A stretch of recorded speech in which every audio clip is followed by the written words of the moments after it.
نئے نئے فرقے، نئی باتیں، اور آئے دن کچھ نہ کچھ فتنے لوگ کھڑے کر دیتے۔ حاضرین آپ غور کیجئے، بچپن سے جب سے ہوش سنبھالے آج تک جمعہ کے دن عید میں خطبہ جو ہم سنتے ہیں اس میں خلفائے راشدین اور اہل بیت کرام کے نام لیے جاتے ہیں۔ سب کو معلوم ہے، ہر کوئی سن رہا ہے، خلفائے راشدین کے نام بھی وہ خطبے میں سننے سے یاد ہوتے ہیں بہت سارے لوگوں کو۔ تو حاضرین آج کل ایک نیا آدمی نکل آیا ہے، اس کا کام ہی فتنے مچانا ہے، شر پھیلانا، شر انگیزی کرنا، اور رافضیت کا، بدعقیدگی کا، صحابہ سے دشمنی کا ایسا لباس پہن لیا ہے کہ وہ نکالنا ہی نہیں چاہتا، اتنا بدترین ہو چکا ہے۔ تو اب اس قسم کی باتیں ایک شخص کر رہا ہے، معاذ اللہ استغفر اللہ، کہہ رہا ہے کہ خطبے میں خلفائے راشدین کے نام نہیں لینا چاہیے، کیا ضرورت ہے؟ حضور کے زمانے میں خلفائے راشدین کے نام لیے تھے کیا؟ خطبے میں واقعتاً پیارے آقا کے زمانے میں خلفائے راشدین کے نام نہیں تھے، مگر آج جس طریقے سے خطبہ لمبا دیا جا رہا ہے وہ لمبا خطبہ بھی نہیں تھا حضور کے زمانے میں۔ اور آج بڑے بڑے علماء آج جو خطبہ یاد کر کے، تیار کر کے، لکھ کے نئے خطبے پڑھ رہے ہیں وہ بھی حضور کے زمانے میں نہیں تھے۔ حاضرین نعوذ باللہ یہ کہا جا رہا ہے کہ درود پاک کی آیت آتی ہے دوسرے خطبے میں، تو دوسرے خطبے میں جو درود شریف کی آیت آتی ہے وہ آیت کے تحت میں درود پڑھا جاتا ہے، اللہم صلی علی سیدنا محمد وعلی آلہ واصحابہ۔ اس کے بعد کیا کہتے ہیں؟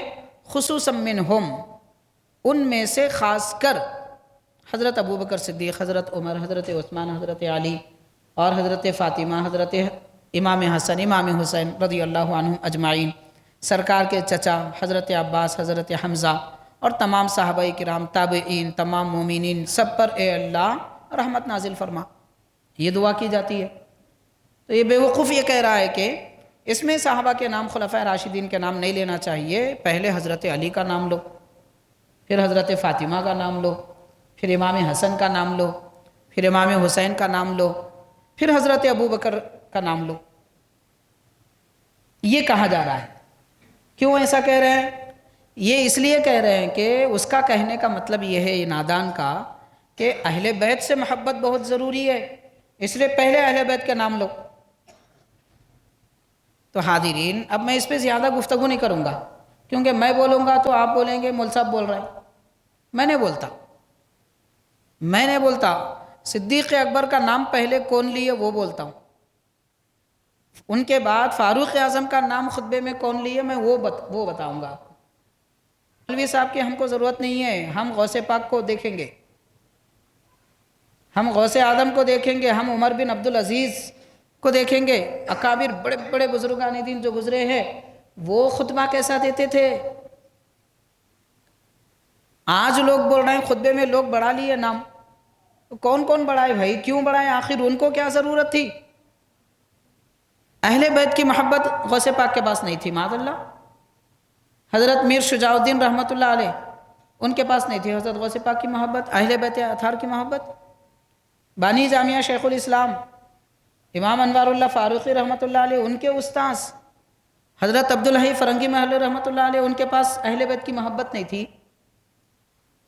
شیخ الاسلام بانی جامعہ کے شاگرد مفتی رکن الدین رحمۃ اللہ علیہ، ان کے پاس اہل بیت کی محبت نہیں تھی۔ پھر وہ حضرات کیوں صدیق اکبر، فاروق اعظم، عثمان غنی کا نام پہلے لیے؟ سوچیے آپ۔